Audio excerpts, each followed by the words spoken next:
காஞ்சியம்பதியில் வாழ்ந்து கொண்டிருக்கும் உன்னதமான சிரேஷ்டர் ஒருவரை உடனே காண வேண்டும் என்று ஆச்சாரியர் உத்தரவிட்டிருக்கிறார். ஆச்சாரியரின் சிந்தையில் வீற்றிருக்கும் அந்த உத்தமனின் திருநாமம் ராமானுஜன். தாங்கள் ஆவலுடன் எதிர்பார்த்துக் கொண்டிருந்தீர்களே ராமானுஜன், அந்த ராமானுஜனை அடியேன் கையோடு அழைத்து வந்திருக்கிறேன்.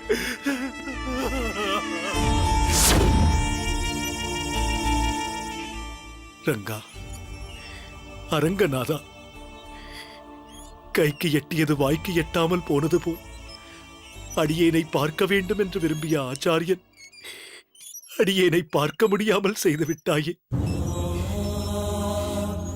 இது என்ன குரூரமான விளையாட்டு! இப்படிப்பட்ட லீலைகளையும் நீ புரிவாயா? வேதனையாக இருக்கிறது, மிகவும் வேதனையாக இருக்கிறது.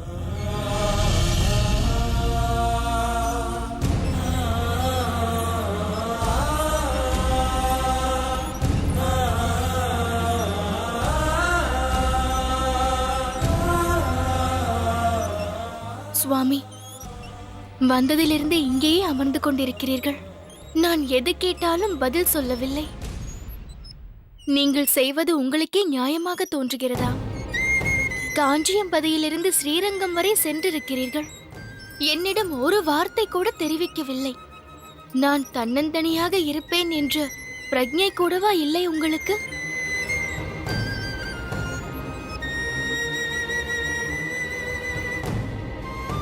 தஞ்சா, உன்னிடம் தெரிவிக்காமல் போக வேண்டும் என்பது அடியேனின் எண்ணம் இல்லை.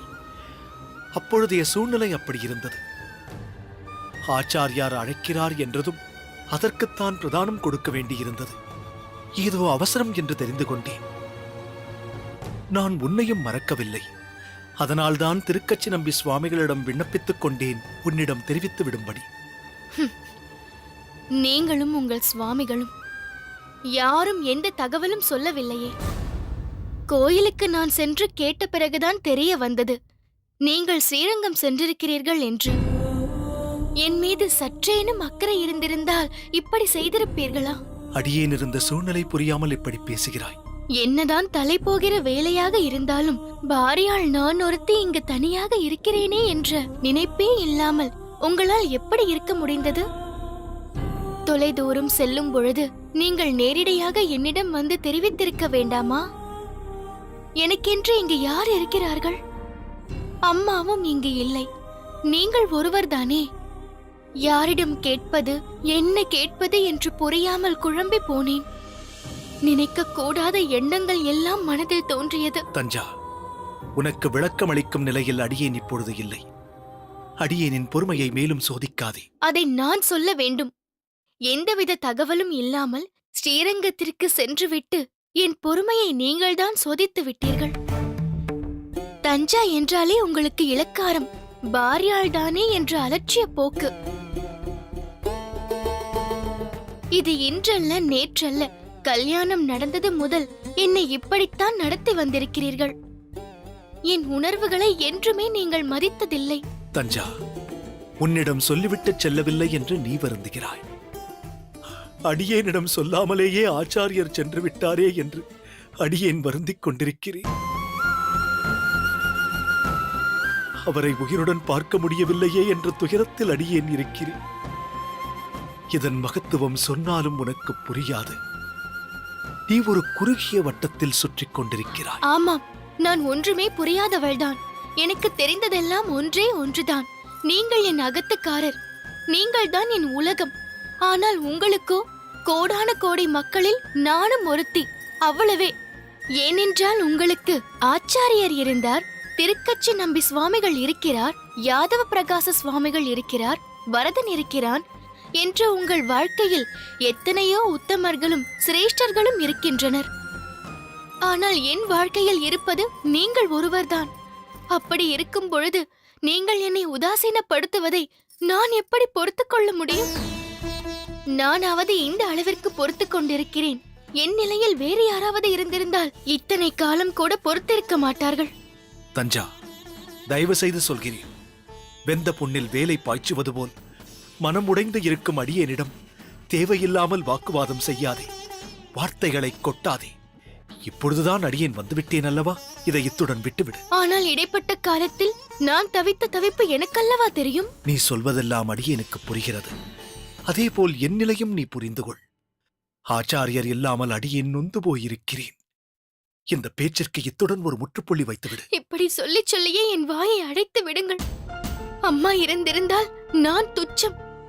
எனக்கு நன்றாக தெரியும். என் மனதில் இருக்கும் ஆதங்கத்தை வெளிப்படுத்த கூட இந்த அகத்தில் எனக்கு உரிமை இல்லை. எல்லாம் என் தலை எழுத்து, என் விதி. தஞ்சமாம்பா, ஒரு விஷயத்தை நன்றாக புரிந்து கொள். மற்ற பெண்களின் அகத்துக்காரர்கள் போல் அடியேனும் இருக்க வேண்டும் என்று நீ எதிர்பார்க்காதே. மற்றவர்களுடைய எதிர்பார்ப்புகள் வேறு, அடியேனின் எதிர்பார்ப்புகள் வேறு. அவர்களின் லட்சியம் வேறு, அடியேனின் லட்சியம் வேறு. அடியேன் இருப்பது வேறு உலகம். இதை நீ நன்றாக உணர்ந்து கொள்ள வேண்டும். அதுதான் உனக்கு நல்லது. இதற்கு மேல் இதை பற்றி எதுவும் பேச வேண்டாம்.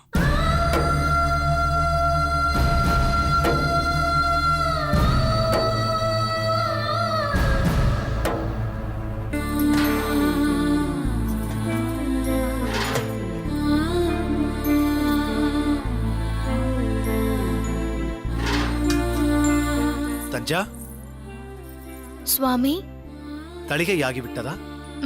ஆகிவிட்டது. அப்படியென்றால் நான் சென்று திருக்கச்சி நம்பி சுவாமிகளை அழைத்து வரலாம் இல்லையா? வரலாம். தஞ்சா, என்னவாயிற்று உனக்கு?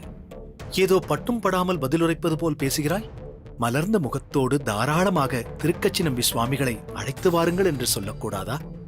ஏன் இப்படி விருப்பமில்லாமல் சொல்கிறாய்? விருப்பம் இல்லாமல் தான் காலையிலிருந்து இவ்வளவு பணிகளை செய்திருக்கிறேனா? சரி சரி, உன்னோடு வாக்குவாதம் செய்ய இது நேரமில்லை.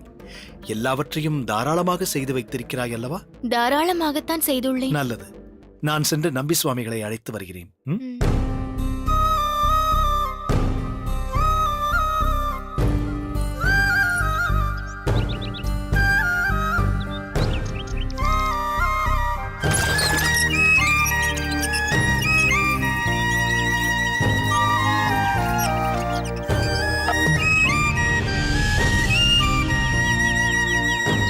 ராமானுஜா,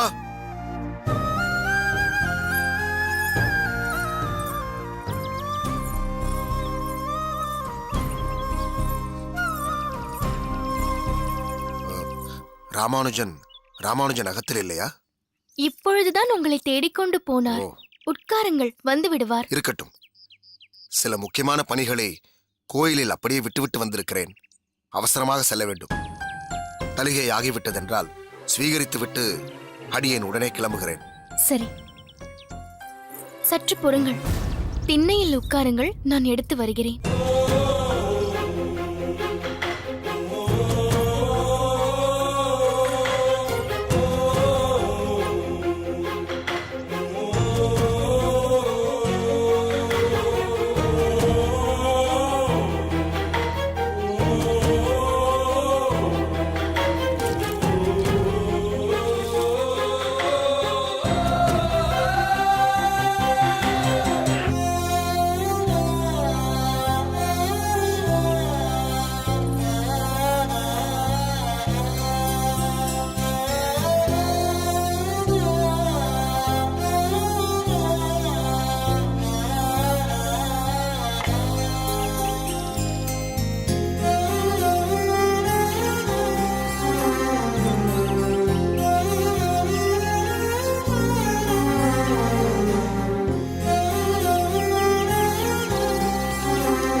சுவாமி, இந்த கோவிலின் அதிகாரி என்ற முறையில் நீர் எப்பொழுது வேண்டுமானாலும் வரலாம் போகலாம்.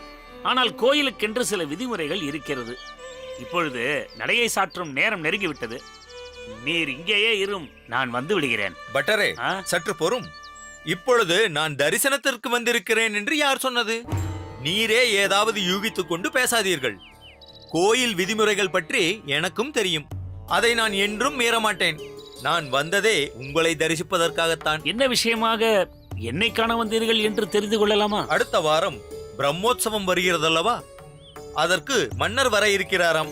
ம். சகலவிதமான ஏற்பாடுகளையும் நான் தான் கவனித்துக் கொள்ள வேண்டும் என்று உத்தரவு. ஓ. அதுதான் உங்களையும் பார்த்து அதற்குண்டான ஏற்பாடுகளை பற்றி பேசலாம் என்று வந்தேன். என்ன, ராமானுஜனும் நடை சாத்தும் வேளையில் வந்திருக்கிறான்? வந்தனம். வந்தனம். வந்தனம். எப்படி இருக்கிறாய் ராமானுஜா? எல்லாம் பகவத் கிருபை. நீ யாரை பார்க்க வந்தாய்? பட்டரை பார்க்க வந்தாயா அல்லது என்னை பார்க்க வந்தாயா? அடியேன் பார்க்க வந்தது திருக்கச்சி நம்பி சுவாமிகளை. மடத்திற்கு சென்று பார்த்தேன், அங்கு அவர் இல்லை. கவரி வீசும் இடத்திலும் அவர் இல்லை. இங்கெங்காவது இருக்கிறாரா என்று பார்க்கலாம் என்றுதான் வந்தேன். சுவாமி, அவர் உங்கள் அகத்திற்கல்லவா சென்றிருக்கிறார்? என் அகத்திற்கு சென்று விட்டாரா? ஆமாம். இன்று ஏதோ நீங்கள் அவரை போஜனத்திற்கு அழைத்திருக்கிறீர்கள் என்று சொல்லிக் கொண்டிருந்தார். ஓ, அவர் புறப்பட்டு சென்று விட்டாரா? அடியேன் வடக்கு மாட வீதி வழியாகத்தானே வந்தேன். நீங்கள் வடக்கு மாட வீதி வழியாக வந்தீர்கள். ஆனால் அவரோ தெற்கு மாட வீதி வழியாக சென்றிருக்கிறார். நீங்கள் இந்த வழியாக வந்திருக்கிறீர்கள். அவர் அந்த வழியாக சென்று விட்டார். அதுதான் ஒருவருக்கொருவர் சந்திக்க முடியாமல் தவறவிட்டிருக்கிறீர்கள். அதுவும் இந்த கோயில் பிரகாரத்தை இந்த பக்கத்திலிருந்து அந்த பக்கம் செல்வதற்குள் காஞ்சியம்பதியையே ஒரு சுற்று சுற்றி விட்டு வந்து விடலாம். அவ்வளவு விசாலமானது. நீங்கள் அகத்திலேயே இருந்திருக்கலாமே. எதற்காக அவசரப்பட்டு அவரை இங்கு தேடி வந்தீர்கள்? இல்லை சுவாமி, அடியேனிடம் வருகிறேன் என்று சொல்லியிருந்தார். ஆனால் திடீரென மனம் மாறி ஒருவேளை முடிவை மாற்றிக்கொண்டால் என்ன செய்வது? அதுதான் அடியேனே வந்து அவரை அழைத்துச் செல்லலாம் என்று எண்ணினேன். திருக்கச்சி நம்பி சுவாமிகள் எந்த ஒரு விஷயத்தையும் எளிதில் ஏற்றுக்கொள்ள மாட்டார். அப்படி ஏற்றுக்கொண்டால் அதை பூர்த்தி செய்யாமல் இருக்க மாட்டார்.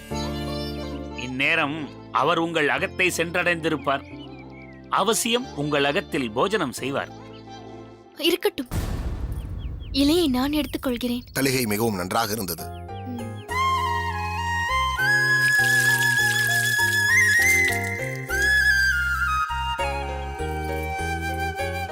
மிக்க சந்தோஷம்.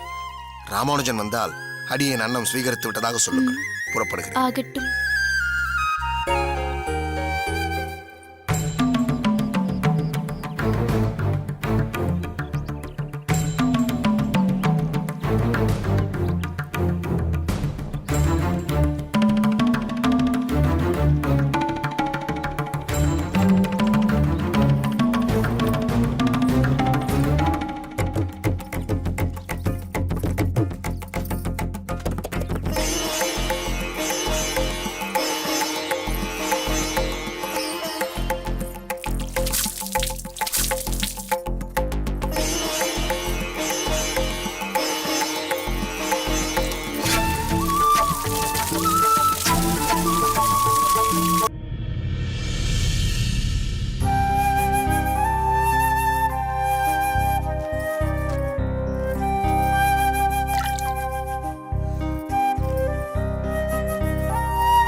தஞ்சா, திருக்கச்சி நம்பி சுவாமிகள் இங்கு வந்தாரா? ஓ, வந்தாரே. நீங்கள் சென்று சில நொடிகளிலேயே இங்கு வந்து விட்டார். அப்படியா? எங்கே சுவாமிகள்? புழக்கடை பக்கம் சென்றிருக்கிறாரோ?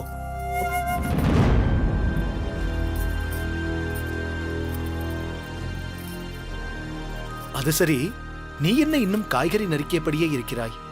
தளிகை முடிந்து விட்டது என்று சொன்னாயே. திருக்கச்சி சுவாமிகளுக்குத்தான் தளிகை முடிந்து விட்டது என்று சொன்னேன், நமக்கல்ல. நீ சொல்வது எதுவும் புரியவில்லை. சரி, நான் புழக்கடைக்கு சென்று நம்பி சுவாமிகளை அழைத்து வருகிறேன். நீ அன்னம் பரிமாறு. சுவாமி, என்ன தஞ்சா?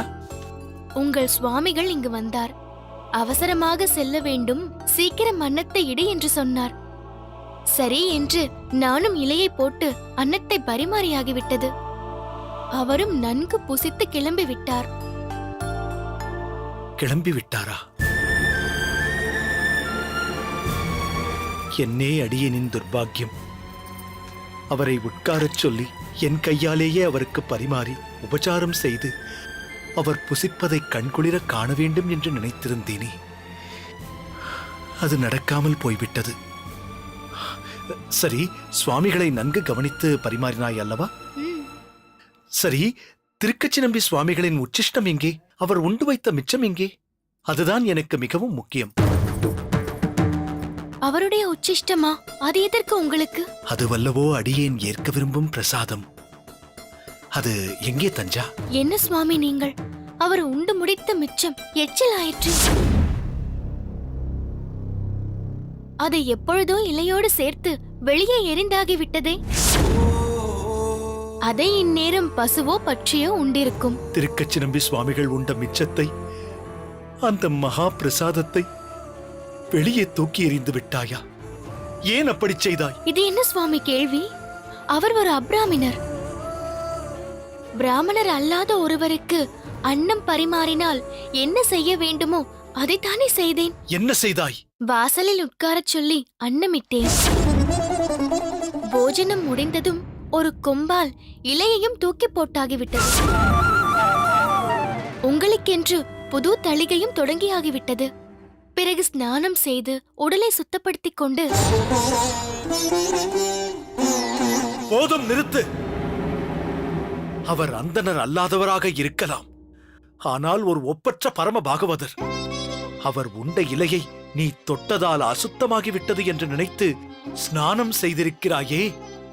இதனால் உன் உடல் சுத்தமாகலாம், உன் மனம் சுத்தமாகாது, உன் சித்தம் சுத்தமாகாது.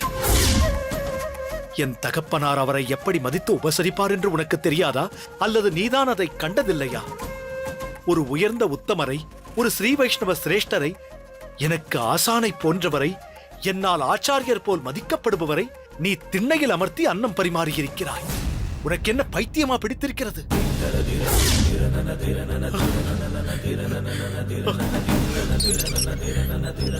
ஐயோ, என்னைப் போல் அபாக்கியவான் உண்டோ?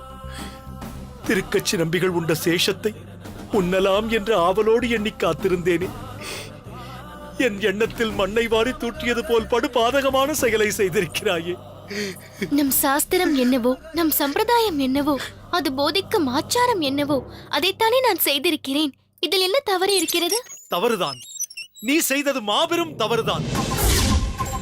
சுத்தம் விஷ்ணுபத தியானம், சுத்தம் ஏகாதசி விரதம், சுத்தம் பாகீரதி ஜலம் என்று சொல்லி சுத்தம் பாகவதோத்யானம் என்று கொண்டாடி இருக்கிறது. அதன்படி ஒரு சிறந்த பாகவதோத்தமரின் உச்சிஷ்டம் கிடைக்கப் பெறாது பாவியாக என்னை ஆக்கிவிட்டாயே.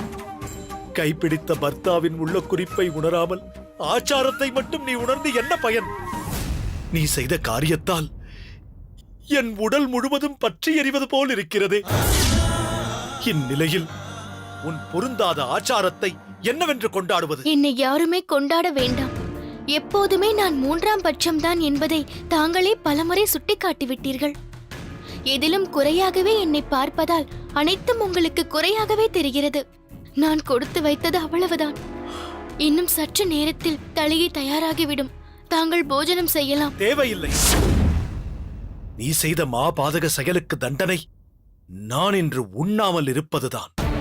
அன்று ஓர் ஏழை வைணவருக்கு அன்னம் இல்லை என்றாய். இன்று திருக்கச்சி நம்பி சுவாமிகளை வேண்டுமென்றே அவமதித்திருக்கிறாய். நான் அப்படியெல்லாம் செய்யவில்லையே. இல்லை, நீ மறுத்தாலும் அதுதான் உண்மை. ஹே வரதா, இது என்ன சோதனை? அடியேனின் விருப்பம் நிறைவேறக்கூடாது என்பதுதான் உன் திருவுள்ளமா? இனி மற்றொரு முறை திருக்கச்சி நம்பிகளை எங்கனம் அகத்திற்கு அழைப்பேன். சிறந்த உபசரிப்பை அளிக்காத அபராதியாகிவிட்டேனே. நான் போகிறேன், உடனே போகிறேன். திருக்கச்சி நம்பி சுவாமிகளின் பொற்பாதத்தில் விழுந்து நடந்த அபச்சாரத்திற்கு மன்னிப்பு யாசிக்கிறேன்.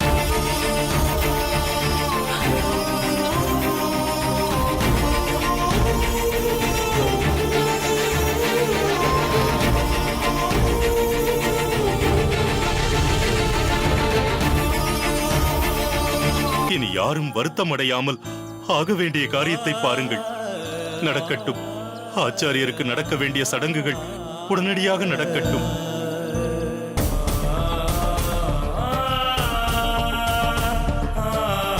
ஒரு ஆடல் அரசியை, தனது கலையை தெய்வமாக கருதும் ஒரு நாட்டிய தாரகையை என்னையும் அறியாமல் அடிக்க கையை ஓங்கினேனே, அது எவ்வளவு பெரிய அநாகரிகமான செயல் என்று மிகவும் மனம் வருந்தி வேதனைப்பட்டார்.